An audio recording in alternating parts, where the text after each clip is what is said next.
So the burning continues pretty bad now. From the top, from the side, and from the bottom. So it's my contention that they're all doing it now because they're threatening to do a welfare check. So either you sit there and you burn, or um, they're going to call their buddies, the cops, and pretend that somehow you're mentally ill. So this is what we have here. I'm supposed to look at an apartment tomorrow all the way in Amsterdam, and I'm pretty exhausted, and this is what you deal with. I gave my notice to the landlord. We agreed I'd be finding another place. He told me I would have my security back and he would give me a reference. Now I have to go all the way to Amsterdam. I've had no sleep here for 5 months. This is what goes on. And I have documented it every few hours. This is what's going on. This man has threatened. This man has stood out in front of my door, spit, coughed, burped, all sorts of nasty little noises to wake me up. The burning's pretty bad now. You can see these white things. I don't know if they're related, but those are often part of this.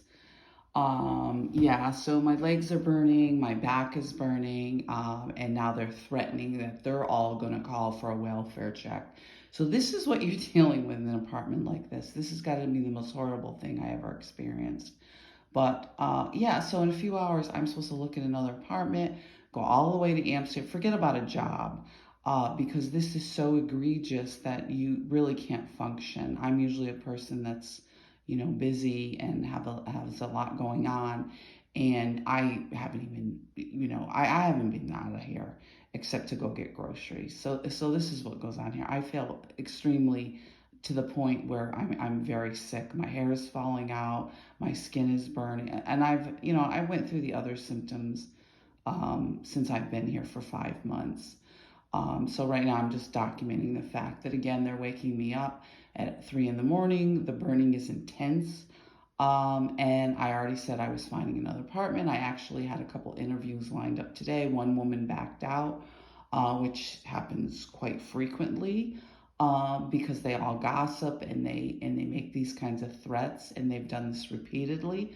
I do not have mental health issues. I never have. I still don't. By the grace of God, that I've managed to get through this kind of harassment and not. But I can't imagine, I'm sure that a lot of people would, because this is so horrible. And then certainly with children. And this is why I'm speaking out, because this is absolutely horrible to do this to someone.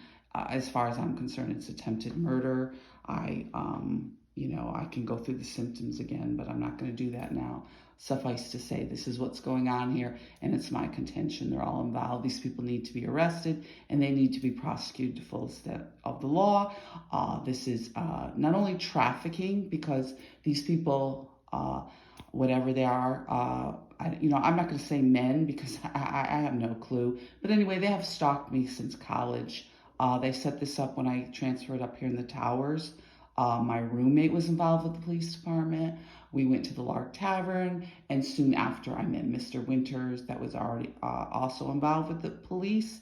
And then there's been ongoing police involvement right up to this point. So the police have been involved right up to this point with stalking me over a 40-year period. And the abuse, the fraud of my assets, and on and on. And then currently another sexual assault recently has just been so egregious and so constant.